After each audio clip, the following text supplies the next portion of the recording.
All right, let's dive right into a real philosophical showdown. In one corner, you've got the heavyweight champion of storytelling, the hero's journey. And in the other corner, a radical challenger, the path of the creator, drawn from Zarathustrian philosophy. Now, this isn't just about different ways to tell a story. We're talking about two profoundly different ways of looking at the world and our own potential in it. Whoa. Okay, so right off the bat, this quote completely flips the script on the monomyth. It's not a tool for lifting us up, but something that actually weighs us down, a spirit of gravity that keeps us tied to old ideas. That's a pretty bold claim, so let's dig in and see what it really means. So, hero versus creator. What are we really talking about here? Well, on one side, you have the hero, a figure we all know who learns to navigate the world.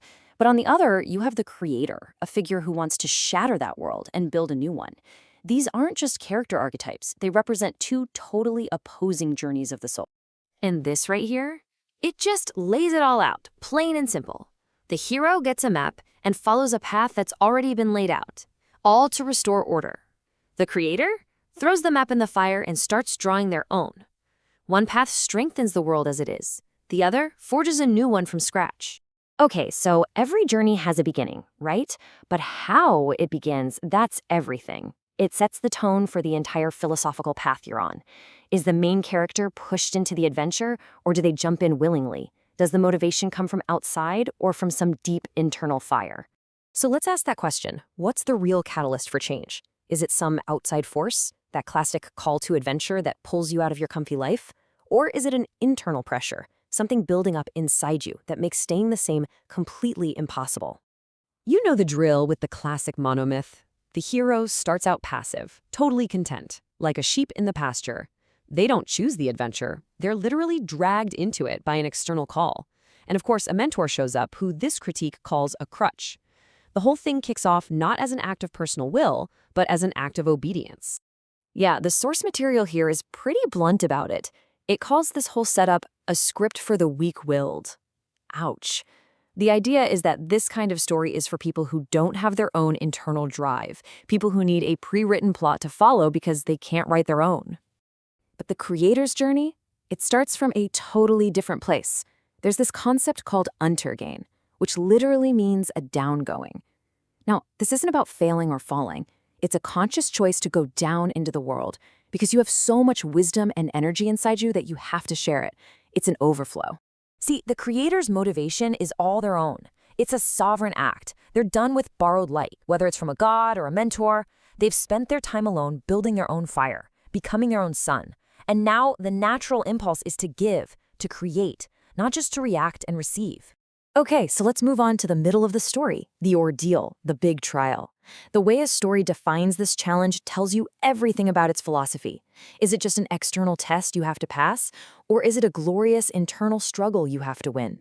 For our hero, this part of the journey is basically learning the rules. It's described as this long, tedious middle act. They face some tests, they meet some allies, they fight some enemies, but it's all designed to teach them how to work within the existing system. The goal isn't to break the rules, it's to master them. Zarathustra, though, it's a whole other ballgame. His fight isn't out there in the world, it's a brutal internal war. He's not fighting dragons, he's fighting massive philosophical ideas. He takes on nihilism, he overcomes his own temptation toward mediocrity, and then he dances on the spirit of gravity, that little cynical voice that whispers about futility. And then he says this, "I am the storm." And that just says it all, doesn't it?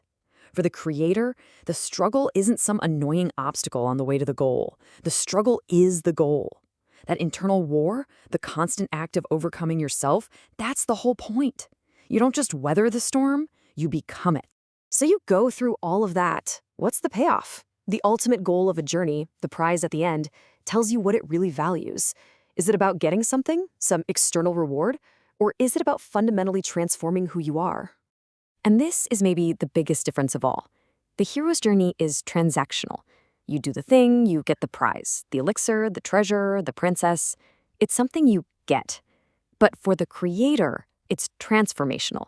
The prize isn't something you get, it's something you become. And this incredible state of being, this ultimate prize, it has a name, Amor Fati, which means the love of your fate. This is the creator's highest achievement. It's this joyous, total acceptance of everything, the good, the bad, the pain, the joy, as beautiful and necessary. The creator doesn't win a prize, they are their own reward. All right, we're at the finish line, the end of the journey, and this is where you see where your ultimate loyalty lies. Is it to the society you left behind, or to the new person you've become? This is where the two paths diverge for good. So the hero always comes back, right? Brings the magic elixir home to fix everything. And yeah, it sounds great, but the critique here is that all this really does is prop up the old system. It's a nice morality tale that makes sure the status quo, the herd, stays exactly as it was. Zarathustra, on the other hand, there's no going home. His journey is a clean break, a permanent one. He doesn't come back to patch things up. He comes back as a hammer to shatter old values and forge new ones.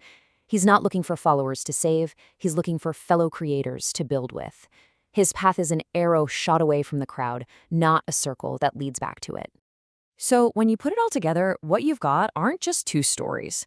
They're two totally different blueprints for what a human being can be.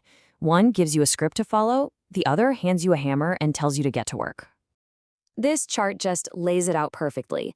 Look at the difference. The hero's journey starts with obedience, it follows a script, it ends with getting a prize, and it conserves the old way of life. The creator's path, though, it starts with creation, wages an internal struggle, ends in a state of becoming, and leads to a radical reinvention of values. One is a safe map, the other is a dangerous blueprint for a new world. And I think this sums it all up beautifully. Is the point of life to find your place in the world as it already exists, or is it to become a sovereign force of nature in your own right, a creator, a dancer, and a son, forging a world in your own image? So, I'll leave you with this question to think about for yourself. In your own life, your own story, which path are you on? Are you learning the rules, or are you breaking them?